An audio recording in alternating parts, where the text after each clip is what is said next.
മറ്റൊരു പ്രധാനപ്പെട്ട കാര്യം, വാഹനം കൈമാറ്റം ചെയ്താൽ മറ്റൊരാൾക്ക് അത് കൊടുത്തു കഴിഞ്ഞാൽ അയാളുടെ പേരിലേക്ക് ഈ വാഹനം മാറ്റിയെന്ന് നിങ്ങൾ വ്യക്തമായി നിലപാടെടുത്ത് മാറ്റിയിട്ടേ ഇറങ്ങാവും.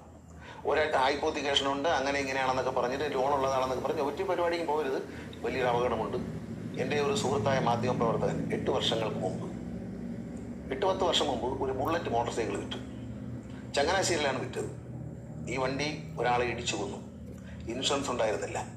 അപ്പോൾ ആ മരിച്ച ആളുടെ കുടുംബത്തിന് MACT കോടതിയിൽ നിന്നും 4 ലക്ഷം രൂപ വിധിച്ചു. അതങ്ങനെ കിടന്നു, ആരും ഇൻഫർമേഷൻ കൊടുത്തില്ല. മറ്റേ ആൾ അനങ്ങുന്നുമില്ല. വണ്ടി ഉടമസ്ഥൻ അങ്ങ് പോയി. വണ്ടി ഇടിച്ച ആളിന് ലൈസൻസിൻ്റെ കേസുണ്ടെന്നേ ഉള്ളൂ. പക്ഷേ ഉടമസ്ഥനാരാണ്? ഈ മാധ്യമപ്രവർത്തകനാണ്. ഒടുവിൽ ഇദ്ദേഹത്തിന് 8.5 ലക്ഷം രൂപ അടയ്ക്കാൻ പേപ്പർ വന്നു കോടതിയിൽ നിന്ന്. ഹൈക്കോടതിയിൽ വരെ പോയി.